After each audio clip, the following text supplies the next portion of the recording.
नमस्कार, बहुत बहुत स्वागत है आपका ईटी नाउ स्वदेश की खास पेशकश कल की तैयारी में। मैं हूं आपके साथ प्रशांत पांडे। जो दर्शक हमारे साथ अभी जुड़े हैं उनकी जानकारी के लिए बता दूं कि इस शो का पैटर्न बेहद खास है, क्योंकि ये शो आपका शो है और इस शो में एक बहुत बड़ा हिस्सा जो है वो हम आपके सवालों को रखते हैं और आपके सवालों पर हमारे जो मार्केट के दिग्गज एक्सपर्ट्स होते हैं वो भरोसेमंद सलाह देते हैं। इसके अलावा कमाई का वीआईपी सेगमेंट होता है, जहां पर उन स्टॉक्स की सलाह दी जाती है जहां पर आपके कमाई के मौके बन सकते हैं। आने वाले वक्त में बाजार पे कहां रखनी है नजर, ये भी हम आपको बताते हैं। और कल की तैयारी में अपने सवाल भेजने के लिए आपको करना कुछ नहीं है। ये व्हाट्सएप नंबर जो आपके स्क्रीन पर फ्लैश हो रहा है, इसके जरिए आप अपना सवाल हम तक पहुंचाइए। याद रखिए, जब भी अपना सवाल भेजिए, अपना और अपने शहर का नाम जरूर यहां पर लिखना मत भूलिए। इसके अलावा सोशल मीडिया पर अगर आप एक्टिव हैं तो वहां पर हमारे ट्विटर हैंडल को फॉलो कीजिए, हमारे फेसबुक पेज को लाइक कीजिए और अपने सवाल #KKT स्पेस अपना सवाल हम तक पहुंचाइए। यहां भी वही करना है, मेंशन करना है अपना और अपने शहर का नाम। आज के शो में हमारे साथ दो खास एक्सपर्ट्स जुड़ रहे हैं और परिचय करा दूं। हमारे साथ आज precision technical analyst private limited के मंदार जमसांडेकर साहब होंगे और हमारे साथ प्रॉफिट मार्ट सिक्योरिटीज के अविनाश गोरक्षकर सर भी होंगे। तो हमारे साथ दो एक्सपर्ट्स होंगे, लेकिन निगाह पहले बाजार पर निगाह डाल लेते हैं। तो बाजार की अगर हम बात करें तो बाजार जो है वो आज अच्छी रिकवरी उसमें नजर आई और एक रिकवरी के बाद बाजार में एक हरियाली हमको साफ तौर पर नजर आई। निफ्टी जो था निचले स्तर से करीब 70 अंक सुधर कर सपाट बंद हुआ। कोटक, एक्सिस बैंक, अल्ट्राटेक से इन्हें सपोर्ट मिला। फार्मा, रियल्टी से भी यहां पर सहारा मिला। निफ्टी बैंक की अगर हम बात करें तो मामूली बढ़त के साथ जो है यहां पर 44,150 के ऊपर निफ्टी बैंक बंद हुआ। और इसके साथ ही अलग अलग अगर हम सेक्टर्स की बात करें तो यहां पर देखिए तेजी वाले जो शेयर रहे वो UltraTech cement, Grasim, Kotak bank, Divi's lab, जहां पर 1.5% से लेकर 2.25% तक की तेजी नजर आई। निफ्टी में कमजोरी वाले जो शेयर रहे वो टेक महिंद्रा, इंफोसिस, टीसीएस और विप्रो रहे। यहां 1% से लेकर 2% तक की कमजोरी नजर आई। निफ्टी बैंक की अगर हम बात करें तो यहां Kotak bank, axis bank, AU small finance bank और बंधन बैंक, यहां पर हरियाली नजर आई। यहां पर भी 1.5% से ऊपर तक की तेजी नजर आई। इसके अलावा बात करें हम बाकी जो निफ्टी बैंक में प्रेशर जिन स्टॉक्स पर रहा वो थे federal bank, ICICI bank, Punjab national bank और बैंक ऑफ बड़ौदा, और यहां पर भी हल्की कमजोरी आपको दिखी। और अगर हम देखें तेजी वाले जो सेक्टर रहे पूरे निफ्टी में, तो Nifty bank, auto, Nifty realty और फार्मा, जैसा हमने पहले बोला कि फार्मा और रियल्टी से जो है वो सहारा मिला बाजार को। लेकिन प्रेशर किन पर आया? पीएसयू बैंक्स, आईटी, मेटल और एफएमसीजी, यहां पर जो दबाव नजर आया उसका मार्केट पर असर इन सेक्टर्स पर नजर आया। अब बात कर लेते हैं कि 52 वीक्स हाई स्टॉक्स ने चुना, तो उनमें UltraTech cements, axis bank, Tata Motors, Maruti Suzuki, जहां 1.5% से लेकर लगभग 2.25% तक की तेजी नजर आई। ये 52 वीक्स हाई वाले स्टॉक्स रहे। तो बाजार का ये पूरा खाका हमने आपके सामने रखा। अपने खास एक्सपर्ट्स की ओर रुख करते हैं। हमारे साथ अविनाश सर, मंदार दोनों जुड़े हुए हैं। अविनाश सर, सबसे पहले मैं आपके पास आना चाहूंगा। बाजार में आज रिकवरी जो है वो आखिरी वक्त में नजर आई। यहां से बाजार को किस तरह से देखा जाए? एक बेहतर माहौल आपको नजर आ रहा है आगे भी? बाजार में जो वोलेटिलिटी थी वो बेसिकली एक दो इम्पोर्टेंट मैक्रो इवेंट्स को लेके है और मेरे ख्याल से मार्केट्स में उम्मीद भी है कि ये पॉजिटिवली प्ले आउट होंगे। पहले तो जो इस हफ्ते आरबीआई पॉलिसी आने वाली है, वहाँ पे उम्मीद है कि वापस एक रेट पॉज आ जाएगा और ये अगर आता है तो डेफिनेटली जो इंटरेस्ट सेंसिटिव सेक्टर्स है इनके लिए अच्छी बात है, क्योंकि यहाँ से और तेजी पॉसिबल लग रही है। और उसके बाद जो ग्लोबल इवेंट है, फेड की पॉलिसी है, यहाँ पे भी उम्मीद है कि यहाँ पे फेड पॉलिसी में भी एक पॉज आने की अपेक्षा है। तो देखिए, अगर ये दोनों इवेंट्स प्ले आउट होते हैं तो मेरे ख्याल से मार्केट्स में जो तेजी का माहौल है वो बरकरार रहेगा। मेरे ख्याल से निचले लेवल पे स्टॉक आज मार्केट ने एक अच्छा बाउंस बैक जरूर दिया है। ये यही कारण पे है कि पॉज अगर आता है, बहुत एज वेल एज डोमेस्टिकली, तो डेफिनेटली कॉर्पोरेट ग्रोथ के लिए बहुत अच्छी बात रहेगी। और ओवरऑल मुझे लग रहा है कि जो मानसून का फैक्टर है, वो भी मेरे ख्याल से मार्केट्स काफ़ी उम्मीद लगा के बैठी है कि ये कब से प्ले आउट होगा, क्योंकि थोड़ा डिले हो चुका है, लेकिन मेरे ख्याल से मार्केट उम्मीद लगा रही है कि मानसून अगर अच्छा तरीके से चलता है, तो आगे का जो ग्रोथ है, वो आगे भी इकोनॉमी के लिए अच्छा रहेगा। तो मेरे ख्याल से थोड़ा वेट एंड वॉच होगा, बट एक ये 2 इवेंट्स क्लियर होते हैं और ऑब्वियसली मार्केट्स के उम्मीद से होते हैं, तो आपको एक अच्छी तेज़ी का माहौल देखने को मिलेगा। तो मेरे ख्याल से ये बाय ऑन डिक्लाइन का मार्केट है प्रशांत, इसमें अच्छे क्वालिटी स्टॉक्स आपको एक्युमुलेट करने चाहिए। तो बाय ऑन डिक्लाइन का मार्केट है, ये सलाह आती हुई अविनाश सर की ओर से। और वेट एंड वॉच सिचुएशन है। बहुत सारी ऐसी खबरें हैं, बहुत सारे ऐसे कदम हैं जिन पर निगाह रहेगी मार्केट की। मंदार, आप बताएं कहाँ रखनी होगी नजर?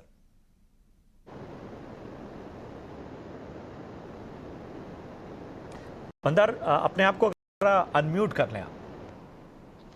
Prashant ji, good evening. देखिए, पिछले 7 ट्रेडिंग सेशन से मार्केट बहुत ही इंडिसीजन में ट्रेड कर रहा है और हमने देखा कि फ्राइडे डो जोन्स में एक बड़ा सा बम्पर क्लोजिंग हुआ, लेकिन उस तरीके का रिएक्शन हमारे मार्केट में नहीं देखने को मिला। गैप अप हुआ ज़रूर, लेकिन जो पहला वाला रेजिस्टेंस बनाया हुआ था 30 मई को, जो एक हाई बना था 18,742 का फ्यूचर के लिए, वो ब्रेक नहीं कर पाया निफ्टी। तो एक इनडिसीजन सा ट्रेड है। और जो ट्रिगर्स अभी हमने सुने, अविनाश जी जो कह रहे थे, मुझे लगता है कि उन ट्रिगर्स के लिए मार्केट फिलहाल रुका हुआ है।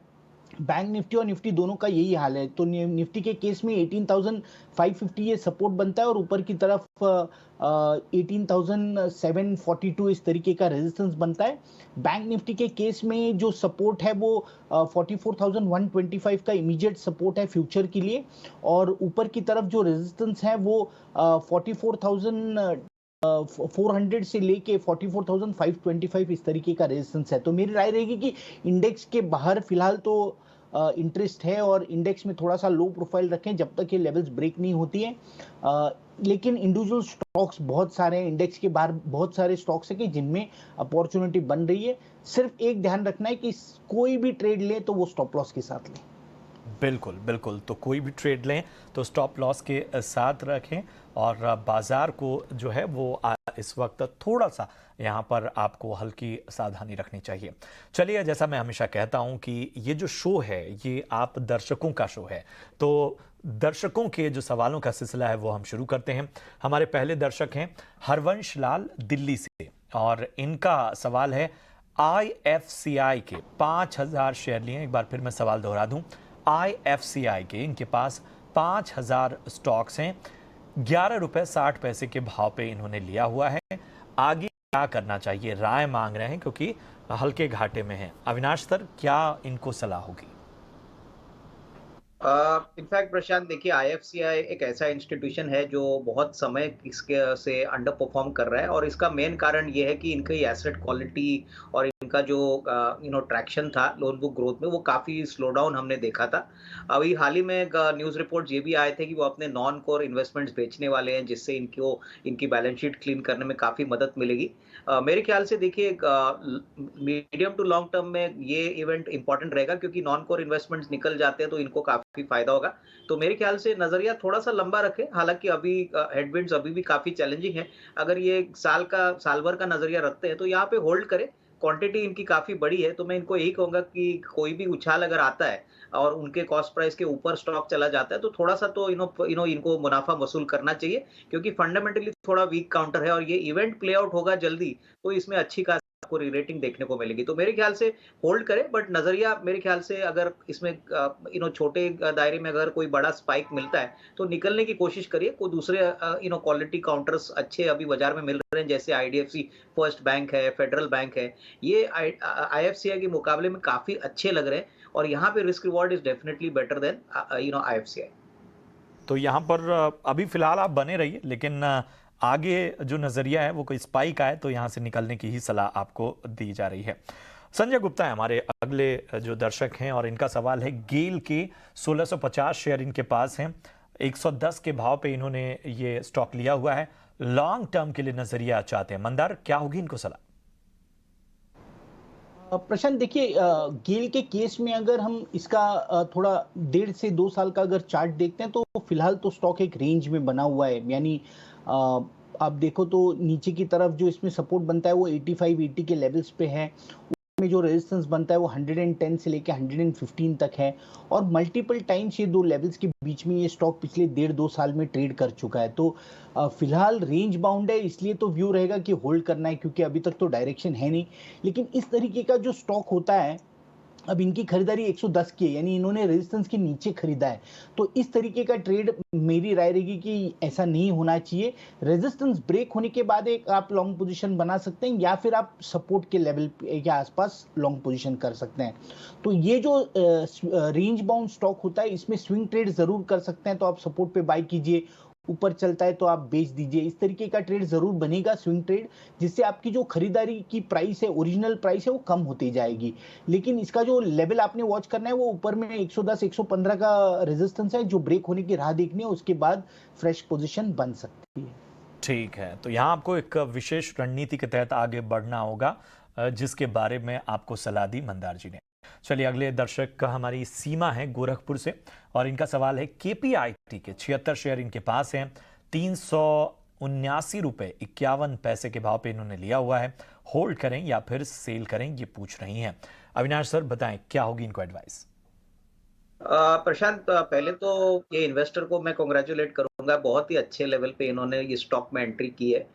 स्टॉक का जो मीडियम टर्म पोटेंशियल है वो काफ़ी स्ट्रांग है, क्योंकि देखिए ये कंपनी इलेक्ट्रिक व्हीकल और ऑटोमोटिव स्पेस में ज़्यादातर काम करती है, अभी भी ट्रैक्शन बहुत पॉजिटिव है। और जिस प्रकार की ऑर्डर बुक और रेवेन्यू विजिबिलिटी है, मुझे लग रहा है कि देखिए इनको अगर इमीडिएट कोई पैसों की ज़रूरत नहीं है, तो कम से कम साल 1.5 साल अगर ये वेट कर सकती है, तो मेरे को लगता है कि इस लेवल से भी बहुत अच्छा रिस्क रिवॉर्ड इनको मिल सकता है। तो फिलहाल तो होल्ड करिए, और मेरे ख्याल से यहाँ से भी अच्छा रिस्क रिवॉर्ड मिलेगा, ऐसा मुझे लग रहा है। कम से कम यहाँ से और एक 15-20% की अपसाइड आराम से मिलेगी, तो डेफिनेटली यहाँ पे होल्ड करने की राय। ठीक है, आपने इन्हें 1 से 1.5 साल वेट करने की सलाह दी है। एक चीज़ ये समझना चाहूँगा अविनाश सर मैं आपसे, कि आमतौर पे जब इस तरह के क्वालिटी स्टॉक्स हैं, या हम देखते हैं कि एक अच्छे लेवल्स पर जब किसी ने स्टॉक लिए हैं और स्टॉक जो है वो अपनी रफ्तार में है, अपनी रवानी में है, कितना कितना टाइम करना चाहिए, कितना समय देना चाहिए? क्या कोई फॉर्मूला है, या बार बार रिव्यू करना ही ज़्यादा बेटर रहता है? नहीं, देखिए पहले बार तो प्रशांत इनकी क्वांटिटी थोड़ी कम है, लेकिन नॉर्मली हम लोग जब क्लाइंट्स को कोई स्टॉक रेकमेंड करते हैं और ऐसा कोई मल्टी बैगर या बड़ा अपसाइड मिलता है, तो हम इनको यही कहते हैं कि अपना कैपिटल जो होता है, जो पैसा इन्होंने इनिशियल लगाया होता है, वो अपने स्टॉक से निकालिए। स्टॉक 50% बढ़ता है तो कम से कम 15-20% स्टॉक इन्हों निकाल दीजिए, थोड़ा सा और बढ़ता है तो थोड़ा और निकाल लीजिए। इससे क्या होता है कि आपका कैपिटल रिकवर हो जाता है, और बैलेंस जो भी शेयर्स आपके बनते हैं प्रशांत, वो पूरी तरह से फ्री होते हैं। तो बाद में बाजार कहीं पे भी जाए, आपका कॉस्ट ऑफ एक्विजिशन 0 होता है। तो इस तरह से आप अपने प्रॉफिट्स को भी लॉक करते हो, और लॉन्ग टर्म पोटेंशियल के लिए बैलेंस क्वांटिटी भी शेयर होल्ड करते हो। बिल्कुल, तो ये अहम सलाह, इस तरह की जो चर्चाएं हैं वो बीच बीच में हम करते रहते हैं, ताकि जो हमारे आम इन्वेस्टर्स हैं उनके लिए भी थोड़ी तस्वीर साफ हो। चलिए, अगले जो दर्शक हैं उनकी ओर बढ़ते हैं। जेएम जावर हैं औरंगाबाद महाराष्ट्र से। इनका सवाल है, टाटा पावर के 105 शेयर इनके पास हैं, 230 के लेवल्स पर इन्होंने लिया हुआ है। मंदार बताएं, इनको क्या करना चाहिए आगे? प्रशांत देखिए, टाटा पावर भी एक similar kind of a case है। जिस तरीके से गेल हमने देखा कि एक रेंज बाउंड ट्रेड बना हुआ है, उस तरीके से टाटा पावर के केस में भी एक रेंज बाउंड ट्रेड है। हमने देखा कि जब भी ये स्टॉक पिछले 1.5-2 साल में 200-190 के आसपास आया है, वहाँ पे बाइंग आ जाता है और वहाँ से बाउंस बैक कर लेता है। ऊपर की तरफ 230 चले जाता है, वहाँ पे रेजिस्टेंस आ जाता है, बिकवाली आ जाती है, स्टॉक फिर से नीचे आ जाता है। तो इस तरीके से एक बाउंड ट्रेड है, और इस रेंज बाउंड ट्रेड के पीछे का रीजन है जिस तरीके का मूव हमने 2020 और 2021 में स्टॉक में देखा। 30 रुपए से जो स्टॉक 290 रुपए तक ऊपर चला, उसके वजह से ये कंसोलिडेशन और कितना समय तक चल सकता है, तो और एक 1.5-2 साल तक जरूर चल सकता है कंसोलिडेशन। तो मेरी राय रहेगी कि ये जो लेवल्स मैंने अभी बताए 190 और 200 ये सपोर्ट, ऊपर की तरफ 230 ये रेजिस्टेंस, तो ये लेवल्स का यूज करके इसमें स्विंग ट्रेडिंग करके आपका जो ओरिजिनल प्राइस है वो कम करते जाइए। और एक चीज ध्यान रखिए कि शॉर्ट टर्म में इसमें आपको कुछ होने नहीं वाला है, अगर आपका लॉन्ग टर्म व्यू है तो ही आपने होल्ड करना है, यानी कम से कम 5 साल और उसके ऊपर का अगर व्यू हो तो आप इस स्टॉक को ज़रूर होल्ड कर सकते हैं और उसके ये जो लेवल्स हैं इसके बीच में स्विंग ट्रेड ज़रूर कर सकते हैं। ठीक है। आपने दो बातें इस पूरी अपनी विश्लेषण में कही।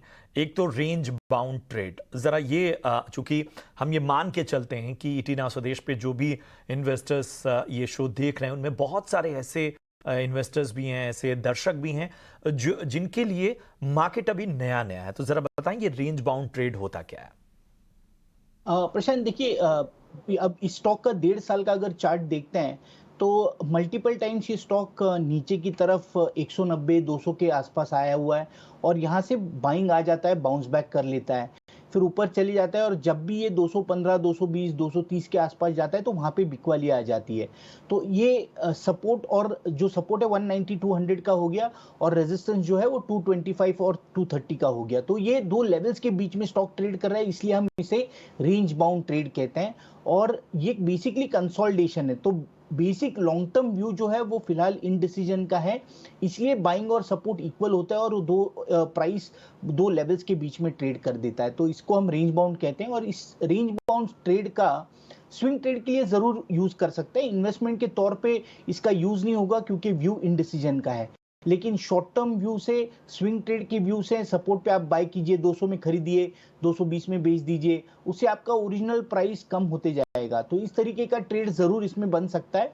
और दूसरी चीज मैंने कही कि ये और 1.5-2 साल का कंसोलिडेशन ये चल सकता है और उसके पीछे का रीजन जो 2020 और 2021 में हमने इस स्टॉक में अप्रिसिएशन देखा, 10 टाइम्स का अपमूव इस स्टॉक में बना। सो 10 टाइम्स का रिटर्न जनरेट होने के बाद स्टॉक कम से कम 3 साल के कंसोलिडेशन में तो गुजरता ही गुजरता है और ये इसके बहुत सारे एग्जाम्पल्स हैं जो हमने अच्छे अच्छे स्टॉक्स में देखे हैं कि जहां पे 3-3 साल का कंसोलिडेशन, उससे भी ज्यादा हो सकता है, लेकिन कम से कम 3 साल का कंसोलिडेशन तो होगा ही होगा। बिल्कुल बिल्कुल बिल्कुल। तो बहुत चीज़ें जो हैं वो हम स्पष्ट करते हुए इस पूरे चर्चा के दौरान, आपके सवालों के जवाब देने के दौरान कर रहे हैं। अगले जो दर्शक हैं उनका नाम है रोहन शर्मा और इनका सवाल है गैलेक्सी सर्फैकेंट्स के, इनके पास 100 शेयर्स हैं, 2758 के भाव पे इन्होंने लिया हुआ है। अविनाश सर, होल्ड करें या फिर सेल करें, ये पूछ रहे हैं। देखिए, गैलेक्सी सर्फेक्टेंट्स एक बहुत बड़ा केमिकल स्पेशलिटी केमिकल प्लेयर है जो ज़्यादातर एफएमसीजी और जो हाउस होल्ड जो प्रोडक्ट सेगमेंट होता है, एचपीसी सेगमेंट, वहाँ पे अपने प्रोडक्ट्स केटर करता है। इनके काफ़ी बड़े कस्टमर्स हैं जैसे कि लीवर है, उसके बाद गोदरेज कंज्यूमर प्रोडक्ट्स है। तो ये सेगमेंट में हमने देखा है ग्रोथ काफ़ी स्ट्रांग है। इनफैक्ट अभी वापस एफएमसीजी मार्केट में तेजी वापस आ रही है और इस कंपनी की खासियत है कि इनके पास काफ़ी बड़ा प्रोडक्ट रेंज है और काफ़ी समय से और काफ़ी बड़े कस्टमर लिस्ट इनके पास ऑलरेडी है, तो डेफिनेटली इनको फ़ायदा होगा। मेरे ख्याल से देखिए, अगर नज़रिया इनका कम से कम अगले 12 से 15 महीना है, तो ये एक well established speciality chemical player है और कहीं न कहीं मुझे लग रहा है कि अभी थोड़ा-सा एक्सपेंशन का भी इफ़ेक्ट इनको पॉजिटिवली प्ले आउट होगा, मार्जिन्स में भी इज़ाफ़ा होने की उम्मीद है। तो डेफिनेटली इसको होल्ड करिए, थोड़ा-सा गिरता है तो इसमें चिंता की कोई बात नहीं है। काफ़ी दिग्गज कंपनी है, कम से कम 12 से 15 महीने का अगर इन्वेस्टमेंट टाइम फ्रेम ये रखते हैं, तो मेरे ख्याल से इनको अच्छी खासी रिस्क रिवॉर्ड मिल सकती है। ठीक है, ठीक है। तो सलाह आपको बहुत ही विशेष तौर पर विस्तार से अविनाश सर ने दी है, उसे दोहराने का मेरा कोई मतलब नहीं है। तो अगले जो दर्शक हैं उनकी ओर बढ़ते हैं। सुनील डोंगले हैं और इनका सवाल है फेडरल बैंक के 100 शेयर इन्होंने लिए हैं 140 के भाव पे, आगे क्या करना चाहिए पूछ रहे हैं। मंदार बताएं।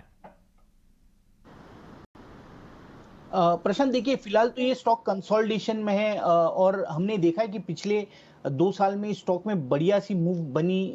35 रुपए से ये स्टॉक ऊपर में 140 तक चला। So already stock 3.5 times return generate कर चुका है। अब पिछले 6 महीने से अगर आप देखो तो ये स्टॉक कंसोलिडेशन कर रहा है, यानी 120-125 का सपोर्ट बना हुआ है और ऊपर की तरफ 140-145 का रेजिस्टेंस बना हुआ है। तो जो एग्जिस्टिंग पोजीशन है उसके लिए मैं स्टॉप लॉस सुझाऊंगा, 115 का स्टॉप लॉस रख सकते हैं। 115 के स्टॉप लॉस से आप पोजीशन होल्ड कीजिए। ध्यान रखिए कि ये कंसोलिडेशन और 6 महीने भी चल सकता है। जो ऊपर की तरफ लेवल आपने वॉच करनी है 140-145 की है। ये जब भी ब्रेक करेगी तब आप फिर से पूछिए और हम रिव्यू करेंगे और ऊपर के टारगेट्स के बारे में डिस्कस कर सकते हैं। लेकिन फिलहाल ये रेंज बाउंड है और ये रेंज में ये जो रेंज वाला ट्रेड है ये और 6 महीने चल सकता है। ठीक है, ठीक है। फेडरल बैंक का जिक्र अविनाश सर आपने भी किया था, आप इस पे कुछ राय देना चाहेंगे? नहीं, बिल्कुल देखिए, मुझे लग रहा है कि फेडरल बैंक में एक medium to long term prospects काफ़ी अच्छे हैं और सबसे बड़ी बात इनके जो बैलेंस शीट के जो ऑपरेटिंग मैट्रिक्स है, जैसे कि return on equity, return on assets plus Kasa ratio, ये बहुत ही बेहतरीन लेवल पे आए और मैनेजमेंट की कमेंट्री भी Q4 नंबर के बाद काफ़ी पॉजिटिव थी। मुझे लग रहा है कि देखिए FY24 में होपफुली अगर क्रेडिट ग्रोथ 13% रहता है, तो इनको भी बैलेंस शीट बढ़ाने में काफ़ी मदद मिलेगी और बैंकिंग सेक्टर में काफ़ी वेल एस्टैब्लिश्ड और काफ़ी पॉपुलर स्टॉक है, तो इसमें निवेशित रहना ही ठीक रहेगा। और इन लेवल्स पे अगर किसी को लेना हो क्या? देखिए, मुझे लग रहा है कि इस लेवल से भी अगर कोई खरीदता है, तो कम से कम अराउंड 18-20% की अपसाइड पॉसिबल लग रही है क्योंकि कहीं न कहीं हमको लग रहा है कि आने वाला साल क्रेडिट ग्रोथ को लेके, कॉर्पोरेट कैपेक्स को लेके, रिटेल डिमांड को लेके, इनके पास अभी गोल्ड फाइनेंसिंग का भी एक बिज़नेस इन्होंने शुरू किया है। तो ये सारे फैक्टर्स अच्छी तरह से प्ले आउट हो गए, तो अगर ये रेट से भी अगर कोई खरीदता है, तो 18-20% की अपसाइड साल भर में पॉसिबल लग रही है। ठीक है, तो ये एक नजरिया जो है हमारे दोनों एक्सपर्ट का आपके सामने हमने रख दिया। चलिए बढ़ते हैं आगे। संजय हैं जयपुर से और इनका सवाल है, सुजलॉन एनर्जी के 2000 शेयर इनके पास हैं 18.50 रुपए के भाव पे, होल्ड करें या फिर सेल करें? अविनाश सर बताएं। देखिए, मुझे लग रहा है कि इन्होंने थोड़ा-सा ऊपरी लेवल पे सुज़लॉन का स्टॉक खरीदा है और हालाँकि देखिए अभी काफ़ी क्लोज़ पॉज़िटिव सुज़लॉन के आ रहे हैं। जैसे कि इनके जो क्वार्टरली नंबर्स है, इन्होंने पहली बार एक अच्छा पॉज़िटिव बॉटम लाइन दिखाया, ऑर्डर बुक भी ऑल टाइम हाई पे है। मेरे ख़्याल से अभी तो फ़िलहाल कम से कम अगले 3-6 महीने के लिए तो रेवेन्यू विज़िबिलिटी काफ़ी बढ़िया है क्योंकि ऑर्डर बुक कंपनी के पास है। लेकिन हमको ये बात भी भूलनी नहीं चाहिए कि इनकी जो इक्विटी कैपिटल है राइट्स इश्यू के बाद वो काफ़ी बड़ी हो चुकी है। और कहीं न कहीं इक्विटी मार्केट में अर्निंग्स ग्रोथ का जो वेरिएबल होता है वो बहुत इंपॉर्टेंट होता है। तो बड़ी इक्विटी होने के कारण ऊपरी लेवल पे मुझे लग रहा है कि थोड़ी बहुत और मुनाफ़ा वसूली आ सकती है। तो जैसे-जैसे ये स्टॉक आगे बढ़ेगा, मेरे ख्याल से थोड़ा-सा मुनाफ़ा वसूल कर लीजिए। अभी तो ये मेरे ख्याल से माइनस है, लेकिन अगर इनके शेयर प्राइस बाइंग प्राइस से थोड़ा-सा अगर ये बढ़ता है, तो थोड़ी-सी क्वांटिटी कम करें क्योंकि क्वांटिटी भी इनकी काफ़ी बड़ी है। क्योंकि आने वाले दिनों में ऊपरी लेवल पे मुझे लग रहा है कि सेलिंग प्रेशर आ सकता है क्योंकि काफ़ी लोग ऊपरी लेवल से अटके हुए हैं। ठीक है, तो यहां पर आपको विशेष रणनीति अपनाने की सलाह। राजेश शर्मा है गाजियाबाद से, इनका सवाल है, ग्रीव्स कॉटन के 900 शेयर हैं इनके पास 133 के भाव पे, होल्ड करें या फिर सेल करें? मंदार बताएं। देखिए फिलहाल तो सपोर्ट के ऊपर स्टॉक है इसलिए होल्ड की राय रहेगी। 130 128 इस तरीके का इस स्टॉक में सपोर्ट बनता है तो 125 के स्टॉप लॉस से पोजीशन होल्ड कर सकते हैं। ऊपर की तरफ अब जब मैं इसका थोड़ा सा लंबे अरसे का चार्ट देखता हूं तो ऊपर की तरफ जब भी ये स्टॉक 150 155 160 चलता है तब वहां पे बिकवाली आ जाती है। तो फिलहाल सपोर्ट पे इसलिए होल्ड कीजिए, 125 का स्टॉप लॉस रखिए। ऊपर में अगर ये चलता है 150 155 160 तो वहां पे निकलने की कोशिश कीजिए। ठीक है, तो यहाँ पर भी आपको खास रणनीति अपनानी होगी और यहाँ पर हमें दर्शकों के सवालों का सिलसिला रोकना पड़ेगा।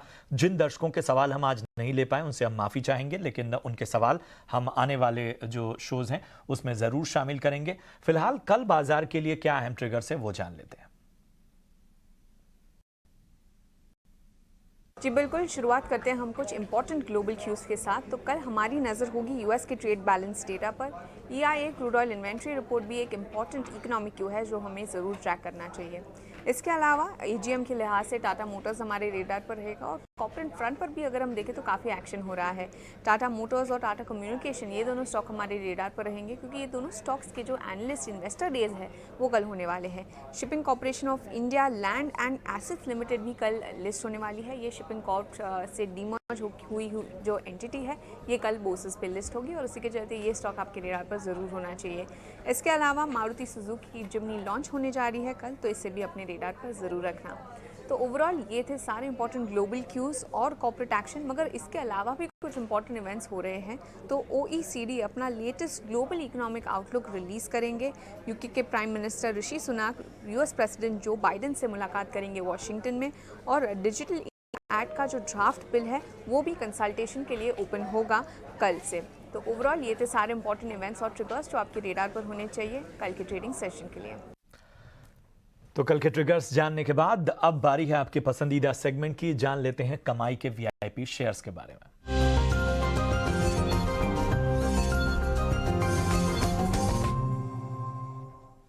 तो सबसे पहले अविनाश सर, मैं आपके पास आना चाहूंगा। आप बताइए आज आपके पिटारे में क्या है खास?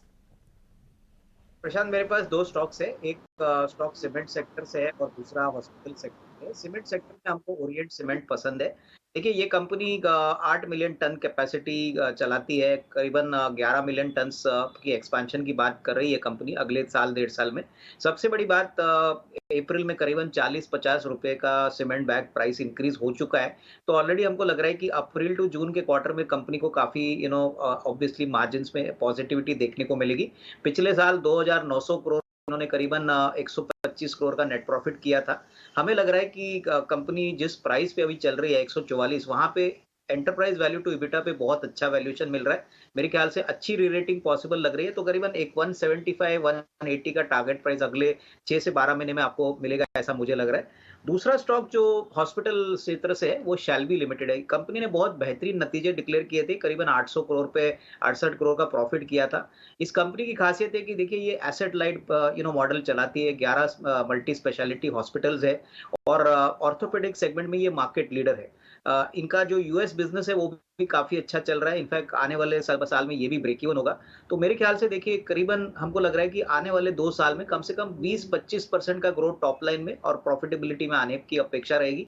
तो यहाँ पे करीबन 190-204 ये हमारा एक टारगेट प्राइस का रेंज है शैल्बी के लिए। तो दोनों स्टॉक में पेश करेंगे। ठीक है, तो यहाँ आपको नजर रखनी है। मंदार के पास चलते हैं। समय कम है मंदार, संक्षेप में बताएं आज आपकी चॉइस क्या है? देखिए, दो स्टॉक से पहले तो है उषा मार्टिन। एक रेजिस्टेंस ब्रेक करके स्टॉक ऊपर चला है, तो इसमें एक बाय बनेगा। 237 का स्टॉप लॉस होगा, 270 का टारगेट होगा। और दूसरा अडानी पोर्ट्स है। बहुत दिन से ये कंसोलिडेशन कर रहा है, बहुत ही नैरो रेंज में ट्रेड कर रहा है। तो लग रहा है कि एक बड़ा सा स्पर्ट इस स्टॉक में मिल सकता है। तो इसमें एक बाय बनेगा। 720 का स्टॉप लॉस होगा, 775 का टारगेट होगा। बिल्कुल, तो यहाँ रखनी है नज़र। बहुत बहुत शुक्रिया करेंगे मंदार और अविनाश सर, आप दोनों का खास चर्चा के लिए। और इसी के साथ इस चर्चा में इतना ही। और आपको जाने से पहले बता दें कि आरबीआई की एमपीसी पर ईटी नाउ स्वदेश की स्पेशल कवरेज लगातार जारी है और इस पर हम लगातार निगाह बनाए हुए हैं। आपके सामने तमाम विश्लेषण हम आगे भी लेते आते हैं।